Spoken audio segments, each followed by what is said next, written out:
Hey guys, it's Rush. Hope you're all doing well. Welcome back to the channel. This video today, I'm going to cover the universal battle changes made to Street Fighter 6 Season 2. Like the Ken video, I won't cover everything, but I will cover the major universal changes made. So the first change is with the input recognition, doing a quarter circle or half circle input and then input your special with a button to activate the move. So for example, Akuma's Fireball, quarter circle forward punch. The window of time you have from when you release the forward input or the backward input, depending on the move, and you press the button to activate the special, has been reduced from 11 frames to 9 frames. So do it immediately, you'll get your special. If you delay it too long, you will not get a special attack. I think Capcom have done this to stop special moves just happening in neutral by mistake. So drive parry has been nerfed. What they've done to nerf this is they've made the hurt box on the technique larger, so it's easy to punish. So you shouldn't have to be quite as close to punish them whilst they're using the technique. Tapping parry, the shortest amount of active frames on the parry, if you tap it, is 12 now. So it makes the move slower, but it actually makes parrying fireballs better because the parry is active for longer. So fast projectiles, you may be better at actually parrying the faster projectiles, but the recovery has increased as well. The actual recovery time once you let go of the parry, it's gone from 29 frames to 33 frames.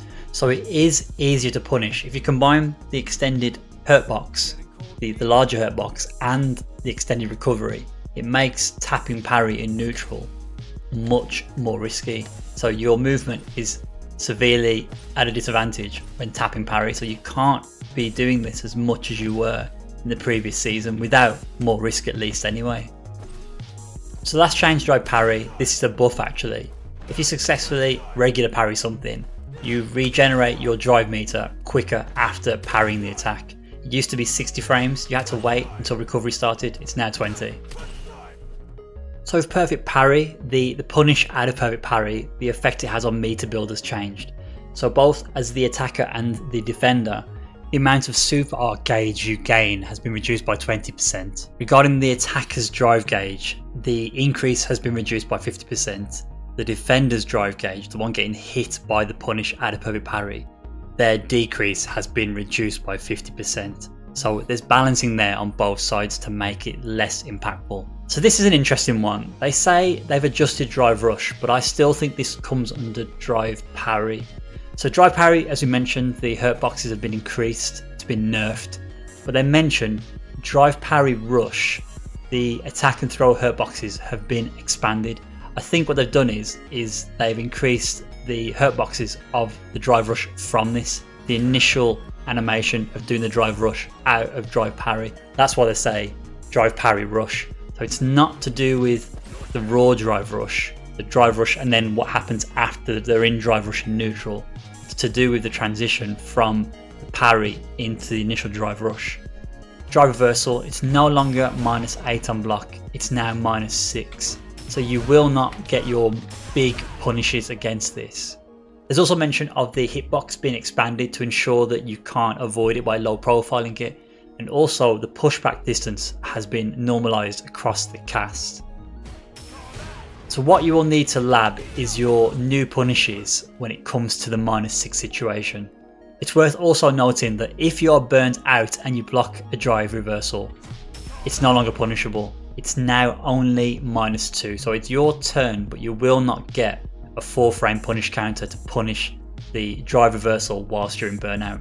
The next change is recovery drive reversal. Recovery drive reversal is done once you've been knocked down. It's a defensive tool you can use when you're getting off the ground to get your opponent off you. It will beat throws, it will beat strikes. It's different to on block drive reversal because it is 18 frame startup, so it is faster. So it's a really good tool to use when you're under pressure, when you're in the corner. It does cost 2 bars to spend, similar to standard on block drive reversal. And it is -6 on block as well. But there are ways to counter this on wake up. If you use a fast normal, generally lights, the light will recover in time for you to block, and you can jump as well.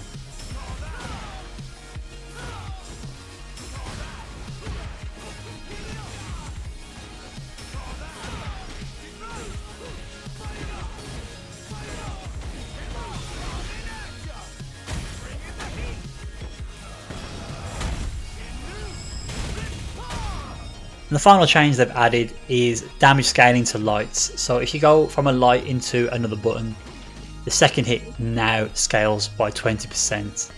The third hit will only scale by 10%, but this will nerf your light damage. Particularly if you go into drive rush. If you do light into drive rush, your damage will be a lot less.